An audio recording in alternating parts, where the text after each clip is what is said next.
आज हम कैपाडोशिया की बलून्स राइड और वैलीज में खो गए हैं। वहीं एक वक्त था जब यहाँ के लोग जमीन के अंदर छुपी दौलत को समझने लग गए थे। ये दौलत थी तेल यानी ऑयल।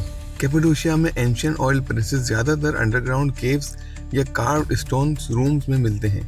ये लोग ऑलिव या वाइल्ड नट से ऑयल एक्सट्रैक्ट करते थे, किसी इंडस्ट्रियल मशीन के बिना, सिर्फ ग्रेविटी और प्रेशर के नेचुरल तरीकों से।